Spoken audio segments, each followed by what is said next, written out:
How to remove or change the gap between columns in a section.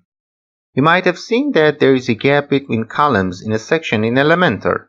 In order to adjust the columns gap in Elementor, select the section you want to change or remove the gap from columns.